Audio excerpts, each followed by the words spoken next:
Hello, everyone. There was a little break in my upload frequency. I know I've been trying to upload more than once a day, but in the last 24 hours, I've had to scramble to get something done because I got ripped off and it cost me a lot. And it cost me a lot of time and hassle and money. And I'm going to share with you the story of how I got fucking ripped off. Okay, so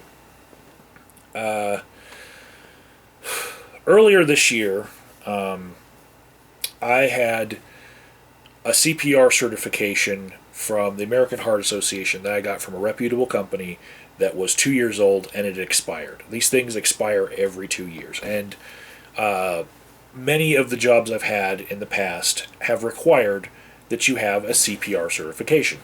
For instance, working in behavioral security, and before that, as an electrician, even, I've had to have CPR training. And so it's nothing weird to me to see a job requirement of you must maintain your CPR credentials, right? So one of the companies that I was working for when my CPR credentials were about to expire earlier this year, they had an internal company that did their CPR courses that you got a discount for using, and you could take off from work and schedule around this class. And so I used that service, and it has cost me dearly. Now, the service, when it came and did the class, they told us about their history of, like, they were all basically paramedics and firefighters, and they decided to split off and make this company to do CPR training because they needed to make it more accessible for people. And it was like, every company has its own story that talks itself up. But what seemed fishy to me was not their story. What seemed fishy was I've had CPR training throughout my whole life in the Army, as an electrician, as, a healthcare provider in other companies, and this training seemed weak sauce. Seriously, they didn't even really watch people as they were using the mannequins that they handed out. Their mannequins were kind of janky. Anyways, they didn't spend a lot of time on the actual physical aspect of doing it. They just kind of did a class that were some of the class was just like them telling jokes and anecdotes about their jobs as EMS personnel, and it just didn't seem right to me. It didn't, because I've had CPR lessons before, and this was like the least stringent class I'd ever had. But if I was going to get a card in my hand, I was okay, right? Because I needed to work, and if you let your CPR credentials expire, then you can't come back to work until you get your credentials. And this has been pretty standard with many of the jobs that I've had in many different industries, right? So, I took the course, I got the card, and this is what it looks like, right? On the front. Okay, and there were two cards. I got the first aid card from them as well. Because, just like the Red Cross or the American Heart Association, first aid and CPR can be considered different things. You can get different cards for them.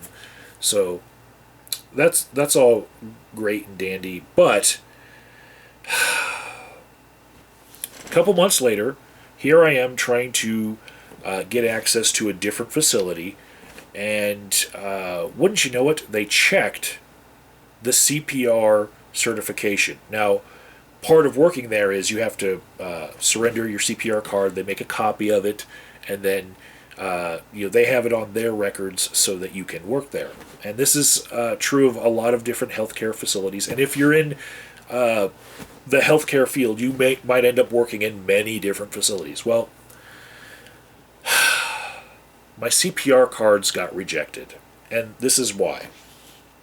They required that your CPR certification be traceable back to the standards of the American Heart Association or the Red Cross. Now, the back of this CPR card has some Weasel Words on it. And let me just read these Weasel Words while I show this to the camera. Here's the Weasel Words. But what I'm going to read in particular is, training is consistent with the most current American Heart Association ECC guidelines, ILCOR, and the International First Aid Science Advisory Board, and meets or exceeds the requirements required by federal OSHA for the designated workplace responder, right? So that's what it says on it. And those are Weasel Words because it says training is consistent with. It doesn't say we are a licensed, certified trainer for the American Heart Association. It says training is consistent with the most current AHA ECC guidelines, right? So upon looking up the company, that company right there, right, they used to be certified through the American Heart Association. You can find little web breadcrumbs of where that used to be the case, but apparently somewhere along the lines they decided to not pay for that status anymore, and so they're not accredited through them at all. And so the classes that they're selling aren't traceable to the American Heart Association, but they list AHA with the little restricted logo, right? There you go, right there. See that?